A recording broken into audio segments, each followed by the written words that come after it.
कंगना ने बॉलीवुड में drug racket का किया पर्दाफाश, कलाकारों की पत्नियों पर लगाया बड़ा आरोप। कंगना रनौत ने दावा किया है कि वो बॉलीवुड के उस स्याह पक्ष को जानती है जहां सेलेब्स ड्रग पार्टियों में भाग लेते हैं। कंगना ने यह भी कहा कि यह पार्टियां कितनी अश्लील होती है। सभी फिल्म माफियाओं को ट्रोल करने के बाद कंगना ने फिर से कुछ चौंकाने वाले खुलासे किए हैं।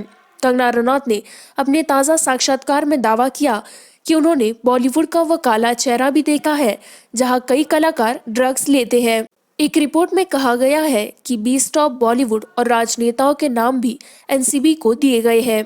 अब इसी के बारे में बताते हुए कंगना ने दावा किया कि जब वह एक समय बॉलीवुड के हाई और माइटी क्लब का हिस्सा थी, जहां वह हर दूसरे रात पार्टियों में भाग लेती थी और ड्रग्स लेते मशहूर हस्तियों को देखती थी।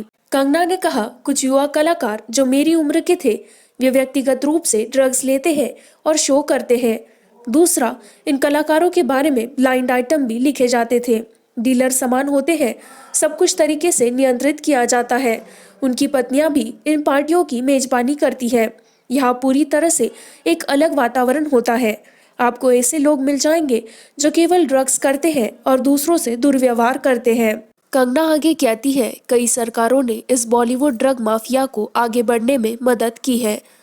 बॉलीवुड ड्रग माफिया का रिश्ता है, वे एक दूसरे को जानते हैं। सभी एक ही डीलर और पेडलर्स हैं। कलाकार ड्रग्स का सेवन करते हैं। वे लोग भाई भतीजावाद को बढ़ावा देते हैं। उनमें से कई बचपन से ड्रग्स करते हैं और फिर अभिनेता या निर्देशक बन जाते हैं। इन अभिनेताओं में से मैंने एक को डेट किया है। वे एक जगह जाते हैं, ड्रिंक के साथ शुरू करते हैं और फिर एक रोल और फिर एक गोली, फिर वे सूंघते हैं। यह सब एक गुप्त संकेत में होता है। कंगना ने आगे कहा, अभिनेताओं की पत्नियां घरों में जाती है और ड्रग्स लेती है। अकल्पनीय दुर्व्यवहार होता है। मैंने देखा है कि यह कैसे अश्लील होता जाता है और कई बार स्थिति नियंत्रण से बाहर हो जाती है। कुछ वास्तविकताओं को एक हालिया फिल्म में दिखाया गया है, लेकिन सच्चाई को अलग रखा गया है। इसी के साथ मैं संवाददाता गीतांजलि आपसे विदा लेती हूँ। इसी तरह की नॉनस्टॉप खबरों को जारी रखने के लिए बाइंड सिनेमा को लाइक करें, सब्सक्राइब करें, शेयर करें।